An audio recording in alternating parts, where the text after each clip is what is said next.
Hello friends, welcome or welcome back to my channel. My name is Danny and today I'm going to start the vlog that you guys requested and I'm going to read until I get a 5-star.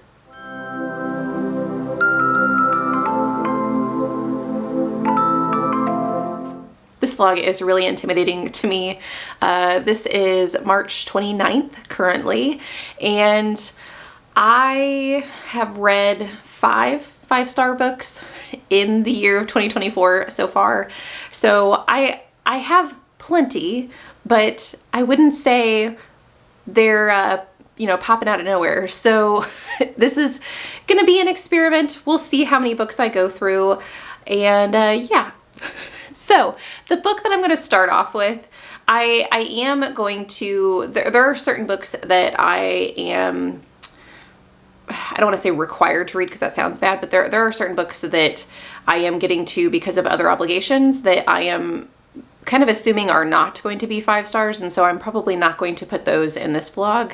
I am going to try and focus on the books that I do think have a chance at getting a 5-star, which I know I'm kind of risking it a little bit because those books could be 5 stars, but that's how I'm gonna do it. I'm gonna pick books that I think are gonna be 5 stars and we'll go from there. So the first book that I have for you guys is a book I haven't actually heard anybody talk about, and that's called Gogmagog. So originally I put this book on my TBR because of its cover, because I absolutely think that this is stunning and I would like it for my collection, but I don't want to buy it unless I love it. I also went into the synopsis and it just sounds like something I'm gonna love, so I'm gonna read you a piece of the synopsis. This says, Gogmagog tells a story of an epic journey through a 60-mile-long ghost of a dragon. We travel by boat, a rickety steam launch captained by Katie Mead, a veteran taxi pilot on the River Nisus. In her heyday, she carried people and goods from thriving seaports of the estuary into Ludwig, the capital city. But that was years ago. Now she's drunk, holed up in a rundown seaside resort, telling her bawdy tales for shots of rum. I don't know what's going to happen with this, but it sounds fantastic, and I have had a kick recently and success with reading books that have an older protagonist, specifically an older female protagonist, and so yeah, I'm excited to see where this goes. Okay, due to the fact that I am assuming this vlog is going to be longer, I am only going to update you guys around 50% of the books, and then I'll update you when I finish them and what my final rating is for these books. So I have gotten to 50% of Gogmagog, and I am listening on audio. I will say that if you are going to give this book a try, I think the audio is really well done, but I do think that it would probably be best to immersion read it because it is rather complex. And I really wanted to immersion read it, but my library does not have a copy. And so I'm trying to go through the audio. I'm listening to the audio pretty slowly, and I've had to reread several chapters, which I'm actually okay with. So I want to give you guys a few more details. I did take some notes as far as like the first 10 to 20%, and I'm only going to share things from that because I don't want to spoil you guys for the rest of the story. But I'm really enjoying this so far. I freaking love Katie. She is a hot mess and super sassy and kind of the quintessential old lady who doesn't give a rip about what anybody thinks about her, and she's just gonna tell it how it is. And I freaking love that personality, especially for someone who has such a history in this seaside port that she's in.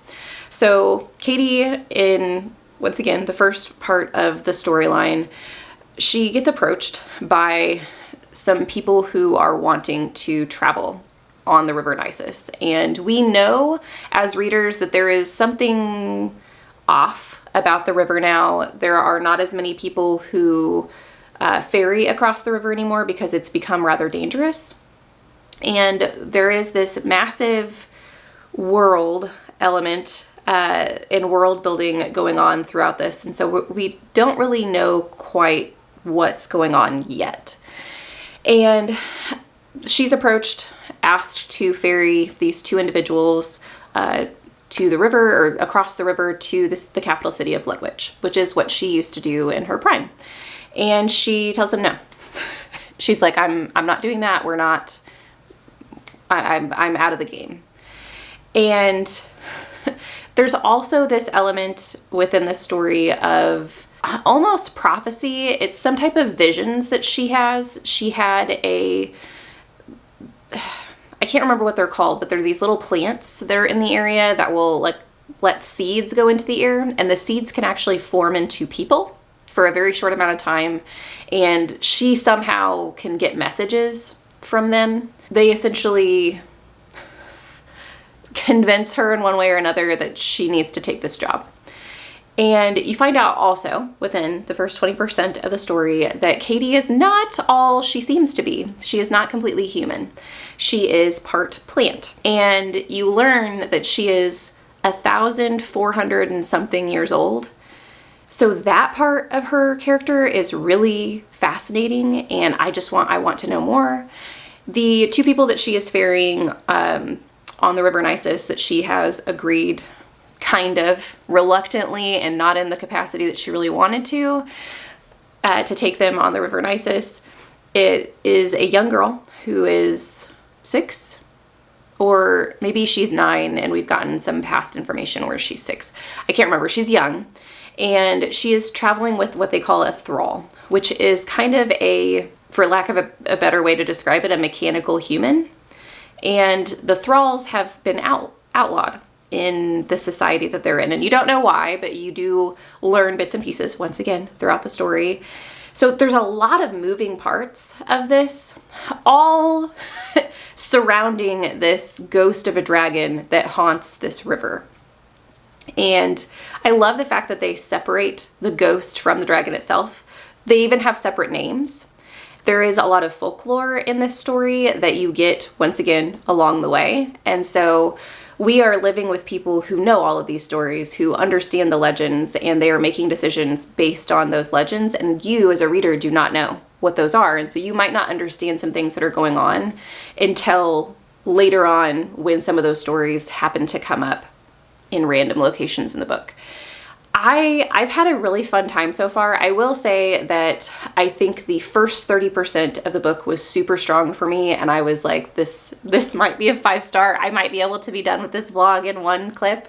The last 20% for me, so from 30% to 50%, I am struggling a little bit because there's a lot going on. More elements were introduced to us along the river, and we are starting to see more of the kingdom, and that has gotten rather complex. Once again, without the hand-holding, it is hard for me to kind of keep all the facts together, and so I have had to go back and re-listen. I think this is partially my fault because I'm listening to it on audio instead of having the physical book.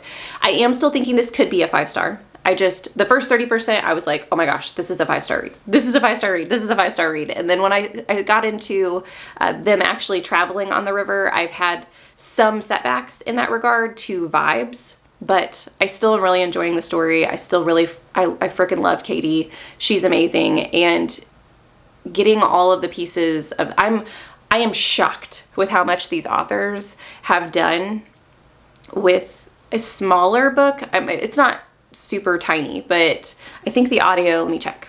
The audiobook's only 12 hours, and so this isn't like a super chonky read, and with how complex the world is, I'm just very impressed that they've crammed a whole bunch of information into such a small book, and I am excited to continue on. So I will let you guys know when I finish this book what my rating is, and yeah, I'll talk to you guys then. It's been a few days since I last saw you guys, and I have finished Gogmagog, and I've given myself a day to kind of sit on it to figure out what my rating is. It's definitely not a 5-star, unfortunately, so I am going to continue this vlog. I think my rating is going to be a 4-star. I was really in between like a 3.75 to a 4.25, so I think settling on that middle point of a 4-star is going to be where I'm at. I really did enjoy this story, but there were certain aspects of it that prevented me from enjoying it more. So I'm not going to give you guys any of the plot in the second 50% of the book because spoilers.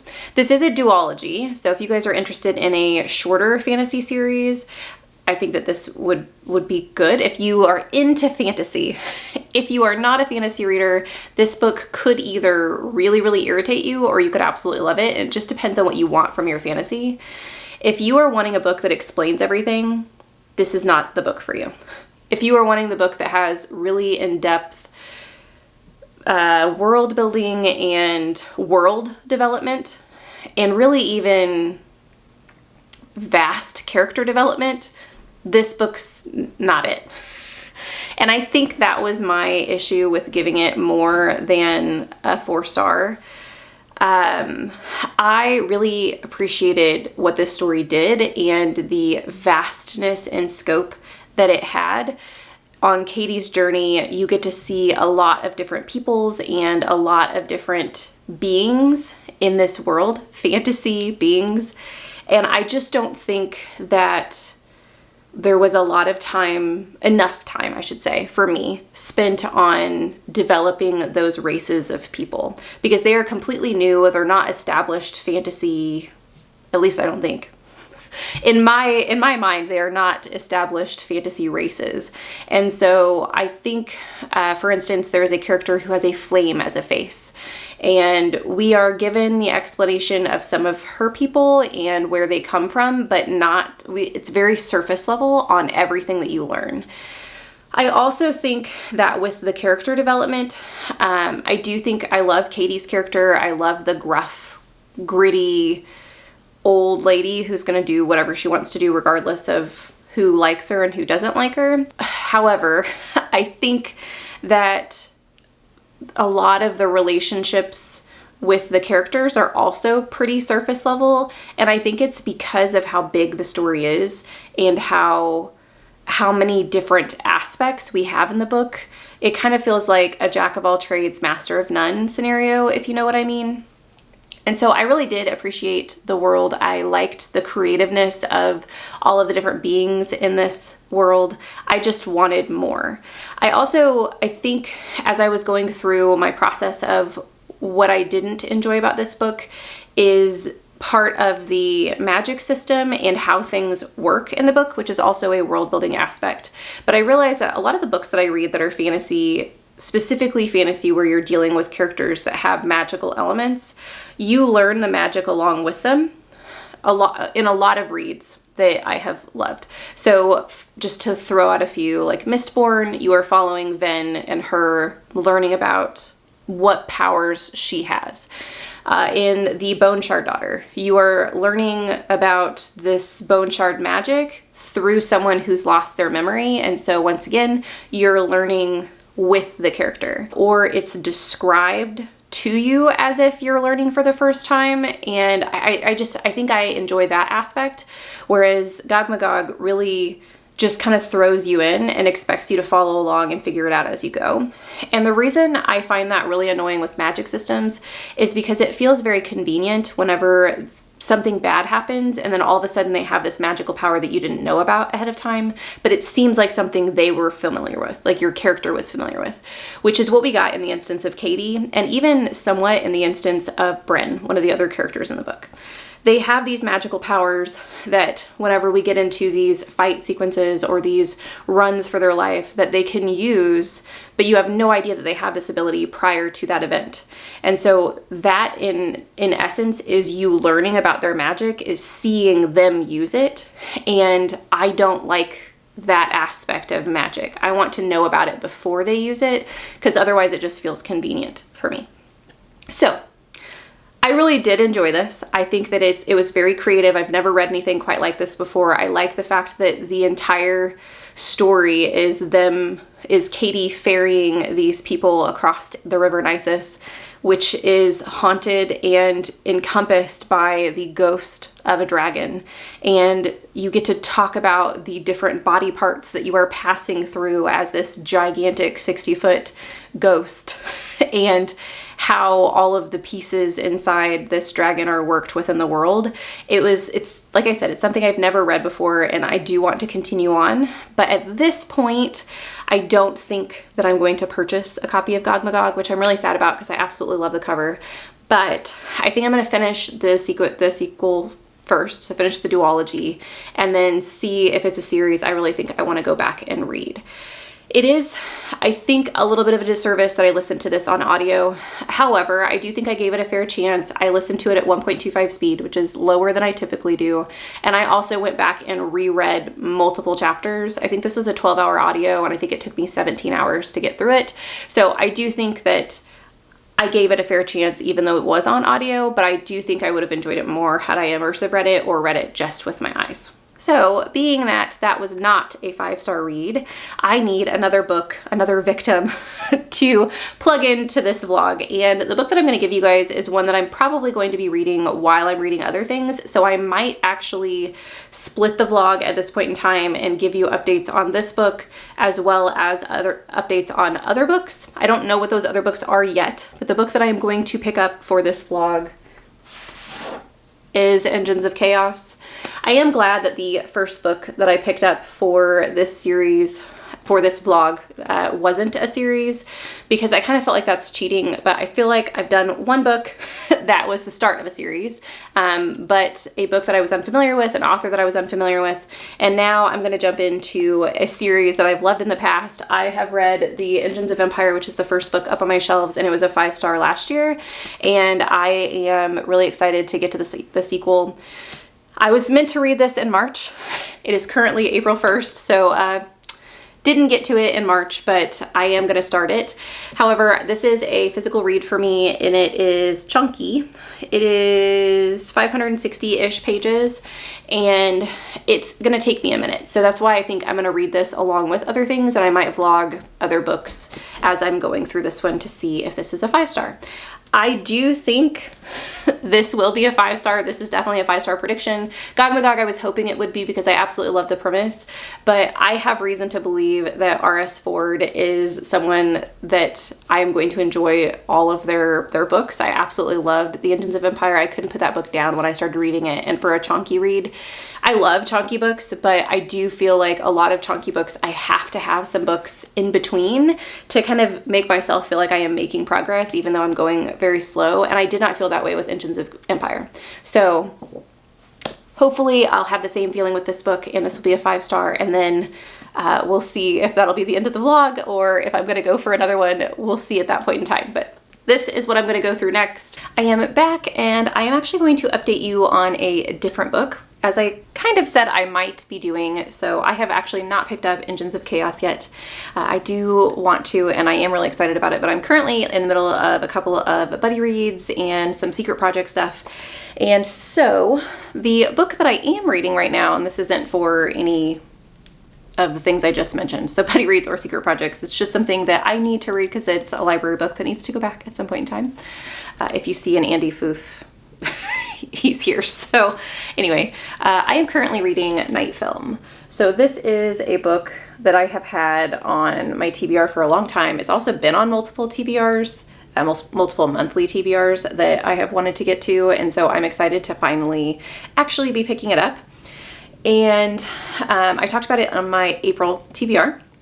Once again, I have no idea when this vlog is going to go up because I don't know how long it's going to take me to get to a 5-star. Fingers crossed I will get to one sooner rather than later. But when I talked about this on my April TBR, I talked about the fact that I wanted to read the audiobook along with the physical book, and there's a reason for that. So if you guys have never heard of this book, it is a mixed media book. And so I'm going to try and give you an example that's closer to the beginning of the book, so there's no spoilers.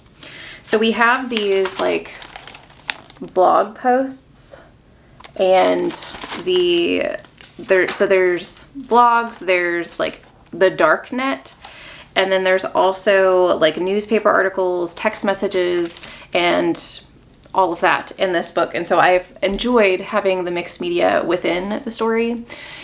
Just in case this vlog gets posted way past my April TBR and you guys want to know what this book is about, you are trying to essentially solve this death of a horror director's daughter. So this guy, his name is Cordova, and he is kind of an infamous horror director. So much so that he has a lot of his movies he has paid for himself to produce. So they're not produced by normal people, normal like companies, like bigwig companies, and they also are kind of black market. So they're not shown in the normal settings. You kind of have to go to like secret backdoor settings to actually watch these movies, and they are known to be really horrific. And he himself has a little bit of a cult following called the Cordovites, I think is what they call themselves. And he has become reclusive. And this is all like given to you guys in the synopsis, but he's become reclusive. I think it's the past 20 years no one's seen him. And that has kind of added to this intrigue surrounding him. And his daughter at the very beginning of the book ends up dead, and the police rule it a suicide. So the person that we follow is the investigative journalist who has had dealings with Cordova in the past that have not been positive. And so this investigative journalist would like to know whether or not this death has some ties to her father or not. And he goes digging, and I am really enjoying it. It's very creepy, and there are some things going on that obviously we have a girl who's died, and that's very sad. But the very first scene you see, I think it's the prologue of the book, the investigative journalist, is running through Central Park, and he sees this girl in the middle of the night in a red coat, kind of off the beaten path, and she doesn't seem normal. And I guess he does like loops within the park, and he passes her multiple times, and she's never in the same location, and she always is kind of hidden from sight. And that scene alone, I really enjoy how this author has written the components, the tense moments these characters are going through. Even some of the clues that we get throughout the story are given in such a way that it's just such an ominous undertone that I've had a really fun time.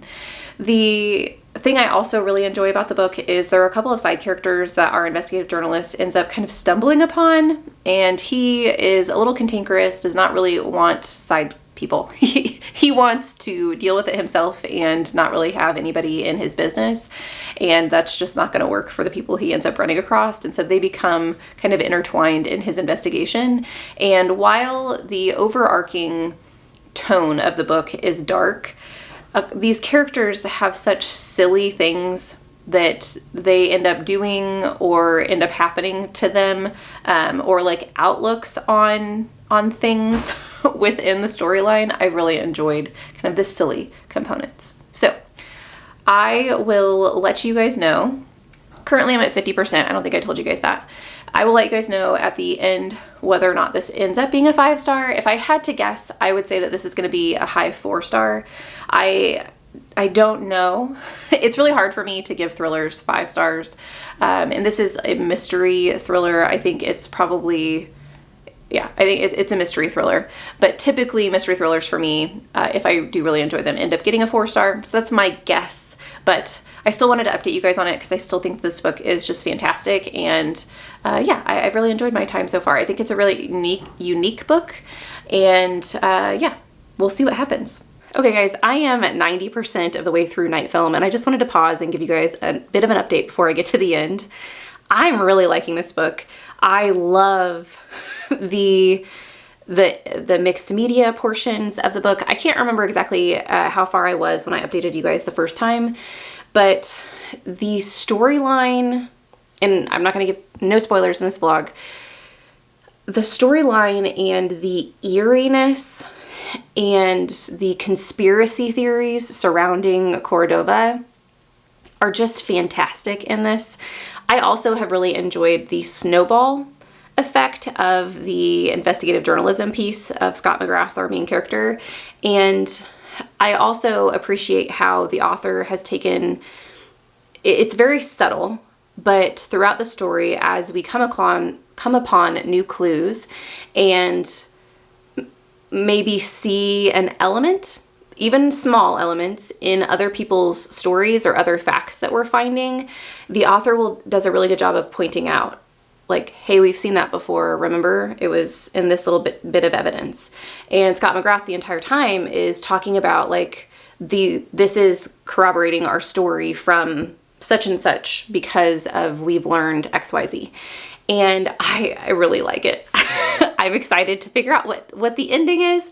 There was just a big twist, or not twist, but like there was a big kind of reveal that we just got with a conversation that he had with one of the characters, and I don't know what's going to happen. I'm scared for our characters. I am also, there are some experiences that our characters have had, and including the side characters, which I know I talked about in the first clip, that have kind of made them part ways for a little bit.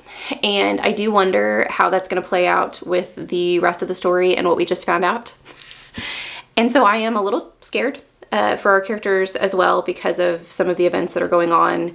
And the pacing of this book, I've really enjoyed. It ebbs and flows. So there are moments where I feel like we are in a sprint.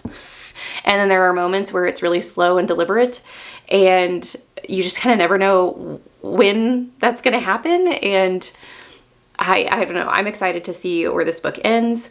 I'm fascinated. I have to say, and you guys probably will know this by the time this vlog comes out, because I imagine it will be a little bit on my next book haul. I will have Night Film in that collection because I did decide around 60% of the book that I wanted to own this in my collection. And so that will be one of the books that I will be displaying on whenever that book haul, whenever it comes out, because I'm just having such a fun time. And yeah, so I will update you guys again when I get to the end of this book and let you know my final ratings. So I did end up finishing Night Film. I believe the last time I checked in with you guys, I was at 90%. And I have since then picked up the actual book. You guys will see the haul video prior to this vlog, but I'm really excited to have this in my collection. I loved the ending of this book. The ending of this book was chef's kiss. I mean, it was absolutely fantastic. I am a little irritated at Barnes & Noble because I don't know if you guys can see this. The cover came ripped, and it's definitely looks worn, and it's a brand new book.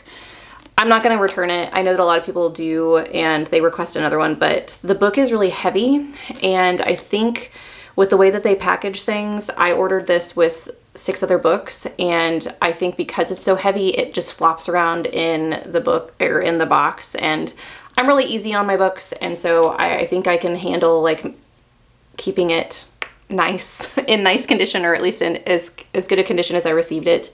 But I am just slightly irritated. Not at the book, but anyway, I freaking love this. So to give you guys my final rating of this book, I am not going to be able to end this vlog here because I'm going to rate this a 4.75. I bounced back and forth between a 4.75 and a 5-star because I know you're probably thinking, oh my gosh, it's 4.75, like just round up to 5 stars. But I do think that there were a few times, very minimally, but a few times in this book where I wasn't wanting to pick it back up. Once I would pick it back up and I would continue with the story, I would be engrossed. But there were a couple of times where I just felt a little bit like I was avoiding picking it up. And so because of that, I'm gonna give it a 4.75. But I freaking love this book. This is fantastic. I'm not going to tell you obviously anything about the last 10% because I don't want to spoil the book for you, but I will say, and I can't remember if I mentioned this in my 90% update for you guys, but this book does something that You Let Me In, which is one of my favorite horror fantasy books that I've read, does, in the sense that it kind of plays with your mind as to what's real, and not in the same way that You Let Me In does, but there are elements of this that you are questioning yourself, and sorry, my dog's right next to me. You are questioning yourself, and you're questioning the characters and their decisions and some of the things that have happened, the events that are happening. You're asking questions, and a lot of those questions are answered, but they're answered in a way that you can kind of interpret them how you would want to, and it's so good. This is so good. So even though this isn't a 5-star, it's I mean, I added it to my collection. It's a book I will rant and rave about. I freaking love this book. And if you like mysteries, if you like horror, I think this book is absolutely phenomenal. If you are kind of a horror movie buff, I also think that this would be something that and this is coming from someone who is not a horror movie buff, so maybe I shouldn't speak about it, but I think that there are enough odes or little nods to the horror movie genre in this book that I think you would really enjoy yourself. And I don't know, it's so good, so good. So with that, I will see you guys with another book on the next clip that I am picking up for this 5-star vlog. Hopefully the next one will be a 5-star. Hey y'all, back again, and I know it's only been seconds for you guys, but it has been a minute since I last spoke to you all about a 5-star prediction or a 5-star, me trying to get a 5-star read for this vlog. And I've still not picked up Engines of Chaos. I really hope that that book ends up in this vlog because I really do want to read it. But I was recently on Sprints, and one of the books that I let you guys choose from, so Engines of Chaos was in there, but also The Keeper of Enchanted Rooms was on those sprints as well. And this is the book that the people who were on sprints with me chose. And so this is the book I picked up. And I do think that this has 5-star potential. So I'm going to go ahead and start vlogging my experience. I'm only 30% of the way in. And so I wanted to give you guys a brief update on my thoughts so far, and then I will update you as I continue on my journey. This is a fairly short book, so this shouldn't take me a super long time to read. It's just over 300 pages. And the first couple of chapters, if you guys join me for those sprints, were wild. So in the prologue of this book, I will say, as far as trigger warnings go, there is an abusive relationship between a son and a father. And you do get to witness essentially the father beating the son up. And within that, you get to learn a little bit about the magic system and the magics that these people have. There are a whole bunch of different, I think there are 11 different sects of magic, and you get to learn about a few of them within that. It's very dark, and I'm not going to say exactly what happens in the prologue. I'm just going to tell you that they do kind of have a little bit of a fight. And then we move like 40 years in the future, if not a little bit more than that. And so you do have a dual timeline in this. As far as the first 30% goes, you are switching back and forth between the two timelines. And the one timeline is the one that is in the synopsis. So the synopsis is talking about, I think it's called Wimborne House, and Merritt, who has inherited Wimborne House, and it is an enchanted home. He does not realize this at the time, and he moves in, and he lives in the same world that this other person who we got the original timeline from lives in. There is magic, people know about it, but it's not, people are not highly educated on it if they are not themselves magic users. And so he moves into this enchanted house, and I can't remember, if I said he knew it was enchanted, that's not right. He didn't know it was enchanted. He just knew it was a house. He knows that magic exists, but he ends up moving into the house, and he's a little down on his luck. He has lost his own housing in, I think it's Brooklyn, where he lives. And so this inheritance of Wimborne House has come kind of at an opportune time. And so he does go to a little island, marshlands within Rhode Island, and finds Wimborne House and moves in, walks in, everything's beautiful. He has been told that there has not been a tenant of this house for 100 years, which seems a little odd whenever the house looks pristine. And he walks into the sunroom, sees that there are chairs melting, and then tries to run to get out of the house, and the house slams its front door on its face or on his face and will not let him out of the house. So this is just the prologue and the first chapter. Crazy. Now, I will say that the future timeline, like the timeline that's 40 years in the future, is, and this is set, both timelines are in the 1800s, I should say. The 1846 timeline, I think, is where the Wimborne House is happening. It does get a little bit more cozy. There is an introduction of a person who is a keeper of enchanted houses, and I really have enjoyed her perspective. Her name is Hulda, and she comes from BIKER, which is an acronym for the Boston Institute of the Keeper of Enchanted Rooms. the keepers of enchanted rooms, something like that. And so this is what she does, is she tries to find enchanted homes and she helps people handle them. And so that timeline has been very almost cozy. You still have like the creepy things going on with the house. The house is in all sorts of a way, and it is not like the fact that people are inside of it. And so you get to deal with some of the ramifications of that. The past timeline that we're getting is really dark. And I'm not sure where it's headed. There are hints in the future timeline of some things at play in the past timeline, so I am intrigued about this mystery, but it is a very odd mix of stories right now. So that's my update for now. I will get back with you guys whenever I get a little bit further. I'm hoping that maybe I'll be able to update you guys at 60%, and then when I'm finished, if I remember to do so. But I am excited to continue. So far, I am really enjoying it. It's definitely keeping me on my toes, and it's not like anything I've read before. I will say that Charile Holmberg, their writing does not disappoint. I read The Hanging City, which I've talked to you guys about multiple times, and I really enjoyed it. And I do see that same atmospheric writing style that they had in The Hanging City, and I do really appreciate that. So I'll let you guys know when I get a little bit further. I have finally gotten to 50%. I know it's only been a couple of minutes or a couple of seconds for you guys, but for me, it's been probably at least a week, if not a couple of weeks, since I last updated you on this book. And I did finally get to 50%, and I am still really enjoying it. So I can't exactly remember what I told you guys on the first update, but we do have an enchanted home, hence Keeper of Enchanted Rooms. And I have really enjoyed the kind of, I don't want to say childish behavior of the house, but it's like, it's just misbehaving. The house is misbehaving.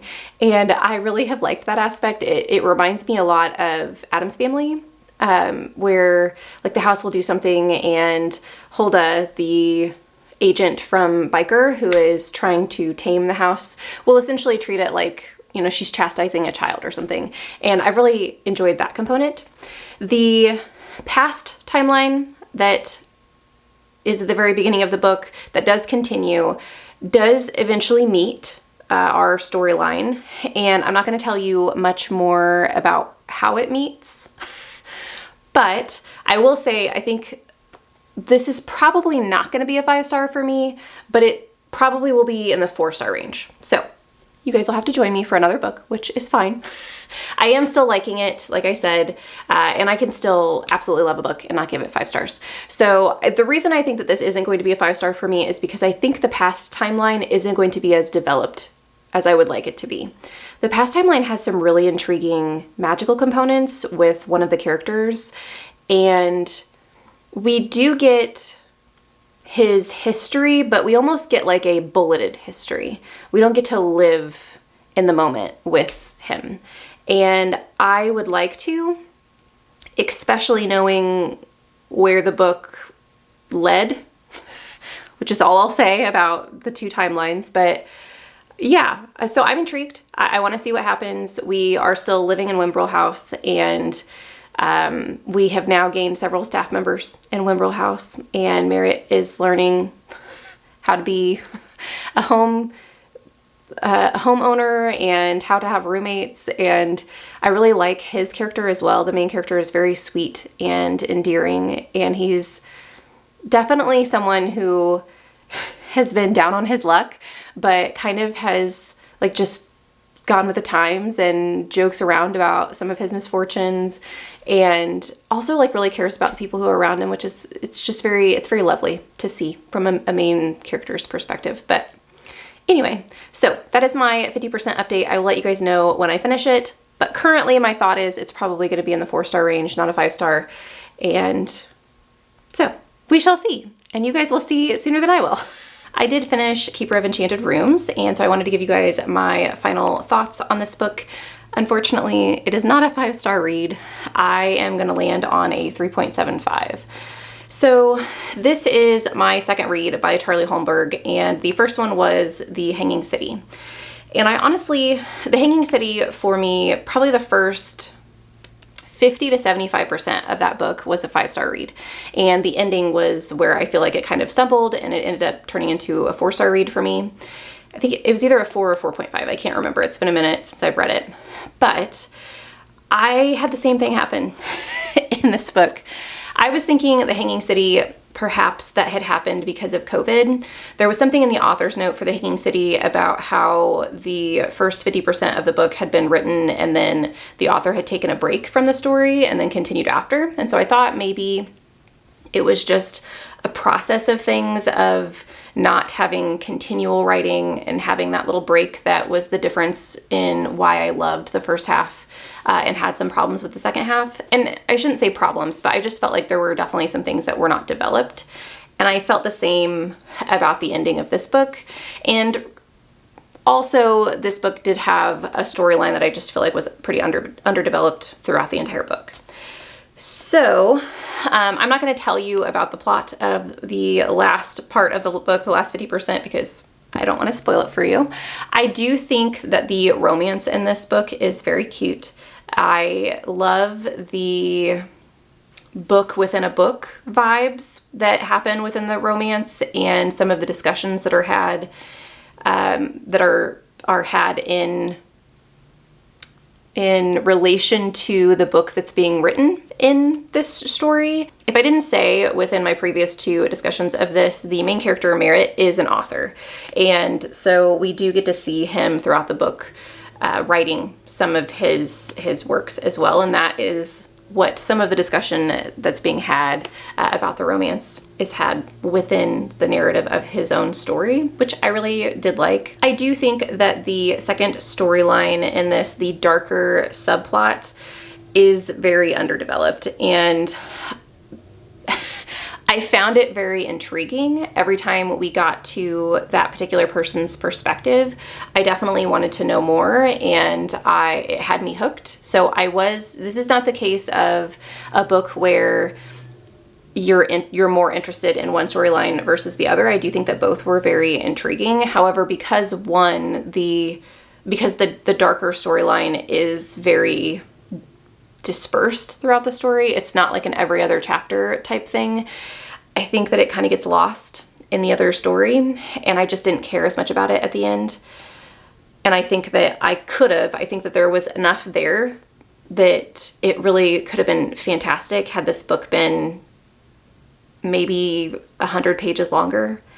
And I know, you're saying like, you like chonky books. So, and that's true. Maybe it's just me. Maybe I wanted more time with these characters because I do like a chonkier book. I like to spend time with the characters and their development, but also their backstories. And I just didn't get that in some of this. So it is going to be a 3.75. I still think it's really cute. And if you do like fantasy romance and you like haunted house, but kind of goofy haunted house vibes, I think that this might actually be something that you would enjoy. There are some definite darker elements, but they are very few and far between.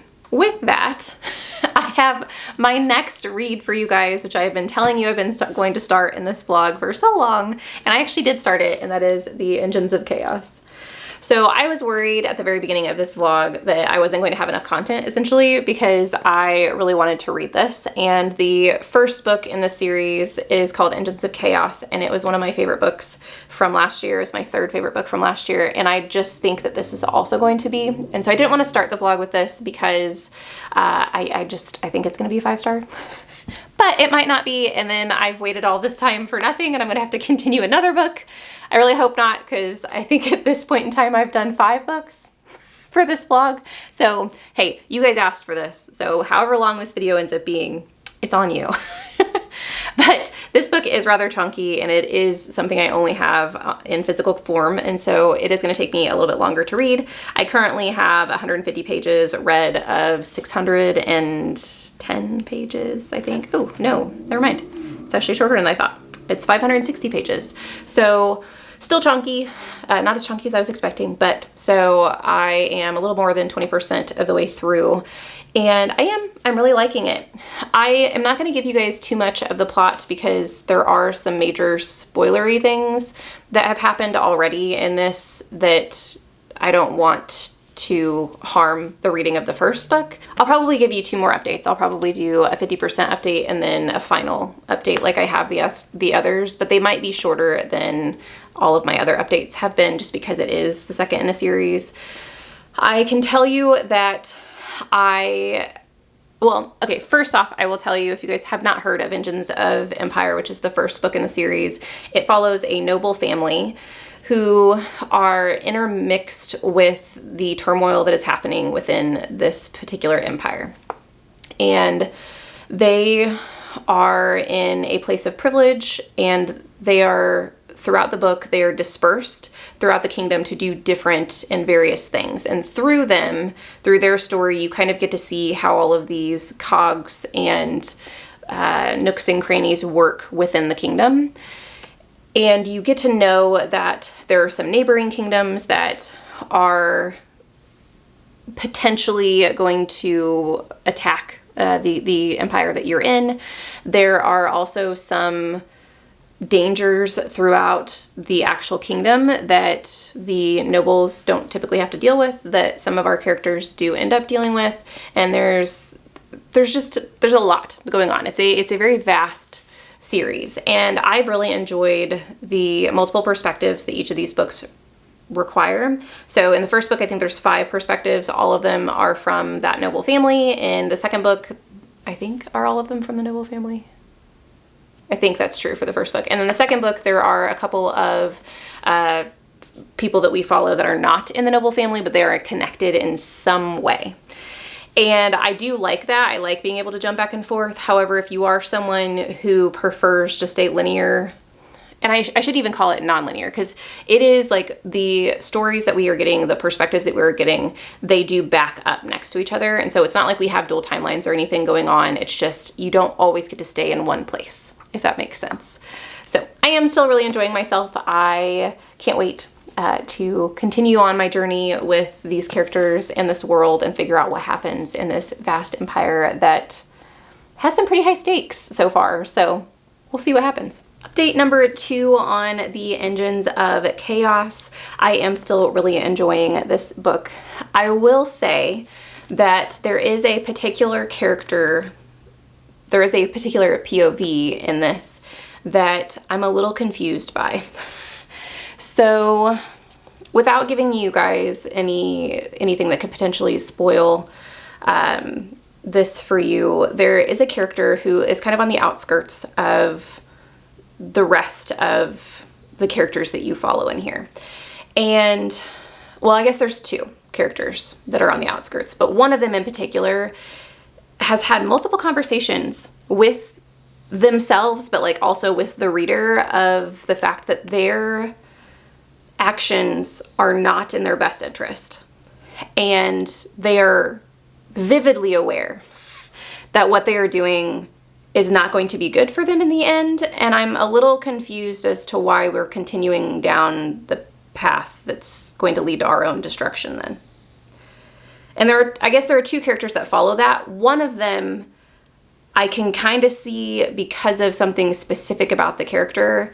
I'll just say, like, there's a religious component to it, and so I can almost see something like that happening. With the other character, that's not really a component, and so I'm a little confused as to why we're doing the things that we're doing. And so that part is a little frustrating for me.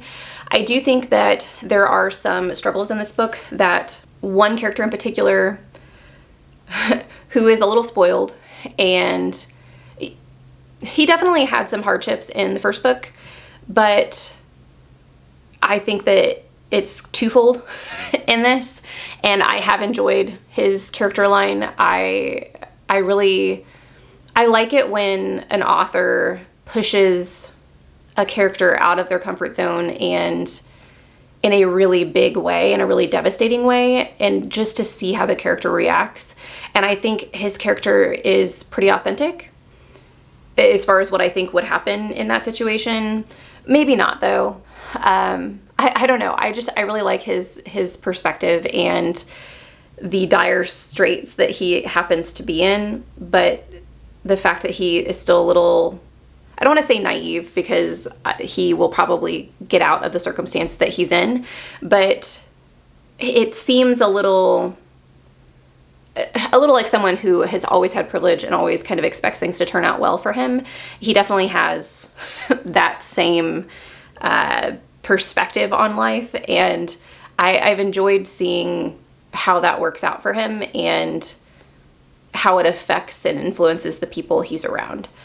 Now, there have been some things that have happened recently that I don't know if it's going to work out in his favor, and this author is one that definitely plays a little bit with their main characters, and so I'm not confident that everyone in this is going to end up coming out on top, but I'm curious to find out. So at this point, depending on what happens with the character who is doing things against what they think is best for them, I feel like it might not be a 5-star. Which, if that's the case, I have no idea what I'm going to read next. But I don't know. It still has the potential. I still am really enjoying myself, and I look forward I look forward to picking this book up every single time I pick it up, which is one of the things that I do gravitate, or I do put that into like my 5-star ratings. If it's a book that I'm not constantly looking forward to picking up and getting back to, then it's definitely not a 5-star, but this one is that. I feel like some parts of the narrative with that particular character, I'm just a little confused with. So we shall see. I will check back in with you guys when I've finished the book, and I'll let you know my final thoughts. I have finished Engines of Chaos, and this is not a 5-star. Oh, guys, I just want this vlog to end. Yeah, unfortunately, this book is going to get a 4.25 from me. I really did think that this was going to be a 5-star. In my mind, this was 100% going to be the end of this vlog, and I was going to be able to give you guys all of the details, and unfortunately that didn't happen. The reason behind this not being a 5-star, I'm not going to give you a super long list or many details because of the fact that it is the second in a series, and this is the end of a massive book, so there's a ton of information I could give you that would be spoilers. But I can say that I was less enamored with the story in this book than I was in the first book. And part of that is because I feel like there is a really massive undergoing in this story. And I think that we might have been given information too soon. And what I mean by that is there's some questions that I have from the first book that were not even touched in this book. And they were kind of put on the back burner. And then even more details that we don't know are given in this book. And I know that it's going to continue on in book 3. I will absolutely continue the series. I want to know where it's going. I love a lot of the characters in this book, or in the series in general, but I just think I needed a little bit more of my questions answered than were. I also think that I found some patterns in this book that relate back to a really popular TV show that once I notice a pattern, my brain won't shut it off. And so that also irritated me a little bit. There was also a scene with one of the characters, and I won't tell you what the specific scene is, but it connects sex with gore. And I'm not a fan, and I don't think it was necessary. I think that the story would have been exactly the same without that scene. So I was a little irritated with that as well. So those are the things that kind of brought the elements down in this book. So I am still really glad that I read it. Like I said, I'm going to continue on with the series. I'm excited to see what RS4 does. And I am excited to figure out what the answers to all these questions that I have are. This book just didn't answer those questions. Well, friends, I have some bad news.